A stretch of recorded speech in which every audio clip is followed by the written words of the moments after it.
I am TJ, joined by Diana. This is the Congressional Times for Sunday, June 7th, 2026. Good to be here. We have a packed Sunday, elections, intelligence fights, a presidential walkout, and a Trump silence that is doing a lot of work. Let us start in Los Angeles, where the mayoral primary is doing its best impression of a nail-biter. With 78% of ballots counted, Karen Bass leads with 34.8%. Which sounds comfortable until you look at second place. Nithya Raman and another candidate are separated by roughly 1 point for that second runoff slot. And that second slot matters enormously. Whoever gets it faces Bass in November. So a 1-point gap with 22% of ballots still out is genuinely unresolved. Los Angeles uses ranked choice dynamics in how the runoff works, and late ballot drops in California have a history of reshaping leads that looked solid at this stage. Right. Mail ballots postmarked by Election Day can arrive days later and still count. So anyone calling this race tonight is getting ahead of the evidence. Raman is a progressive council member. She has been vocal on housing and homelessness. If she makes the runoff, that sets up a very specific ideological contrast with Bass. Bass, for her part, came into office in 2022, promising to address the homelessness crisis. Los Angeles still has one of the largest unhoused populations of any American city. And this race has federal implications. Los Angeles is a major recipient of HUD grants and urban infrastructure funding. Whoever runs the city shapes how that money moves.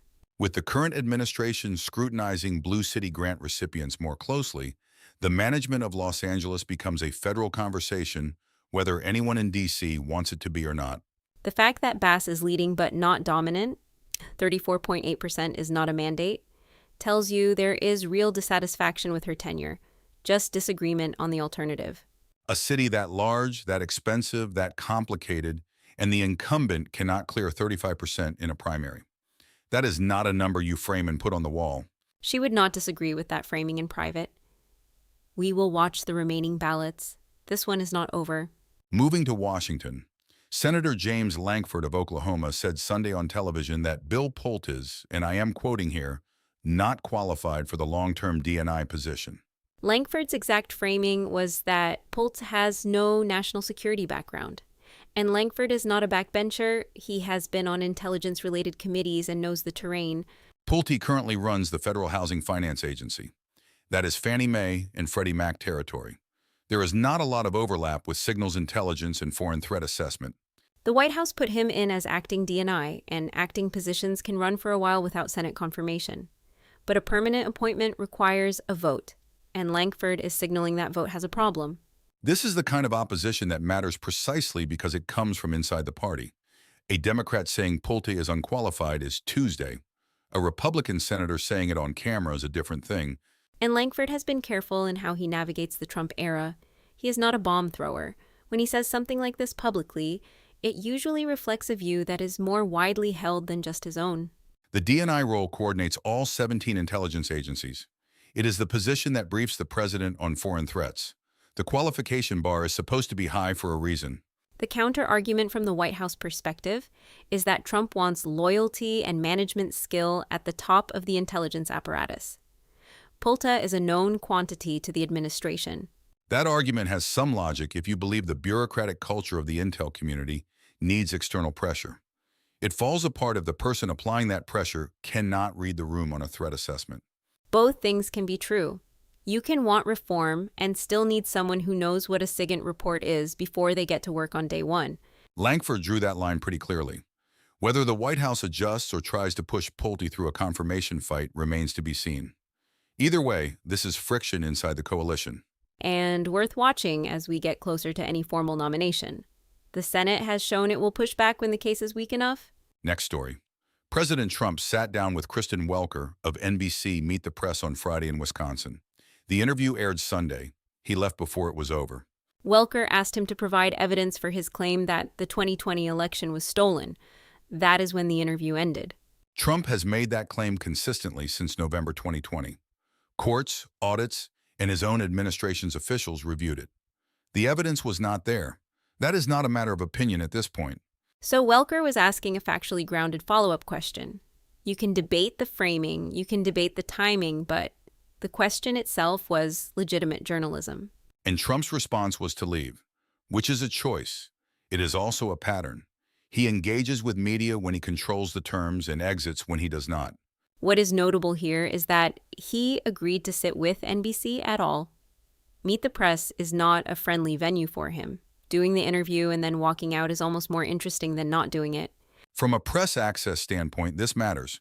If the president can end interviews when questions become uncomfortable, the accountability function of those interviews shrinks significantly. Though networks keep booking him, because the ratings are real regardless of whether the interview concludes. There is a mutual dependency that does not fully serve the audience. Right. NBC airs the partial interview either way. Trump gets his message out. The unasked follow-up questions disappear. It is not a clean win for anyone except maybe the clip editors.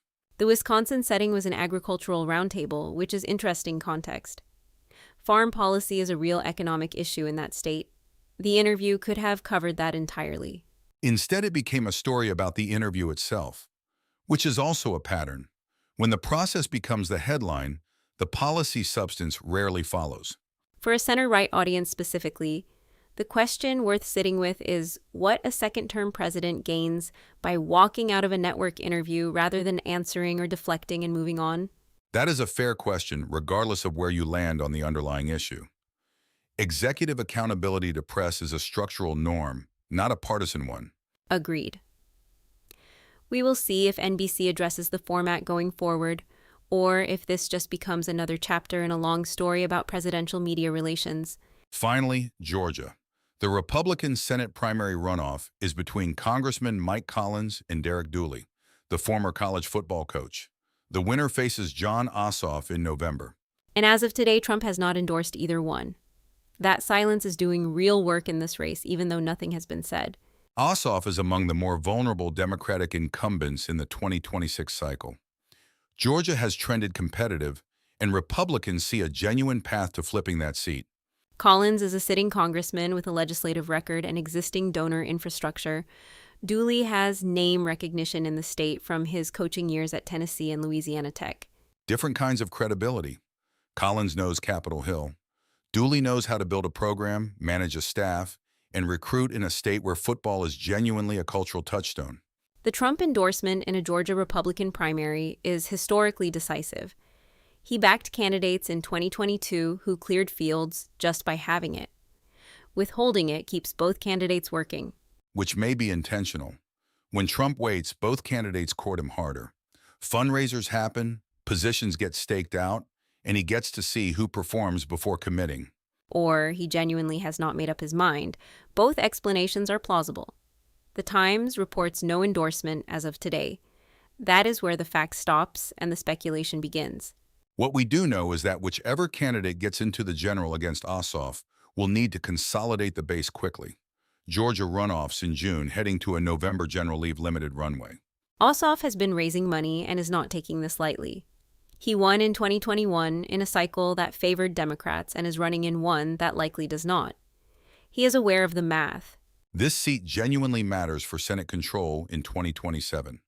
If Republicans flip it, the arithmetic in the chamber shifts.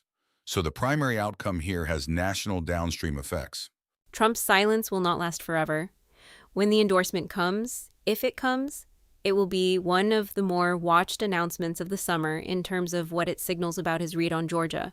Watch for it, and watch the runoff date. We will cover the result when it lands. That is a race worth following all the way to November, regardless of who comes out of the primary. That is the Congressional Times. Find us at thecongressionaltimes.com. And if you want the intelligence behind the headlines, the money trails, the lobbying filings, the data nobody else is pulling, check out Gabby at gab-e.com. That is gab-e.com. We will be back tomorrow. Stay informed, stay honest, and maybe do not walk out of any interviews this week.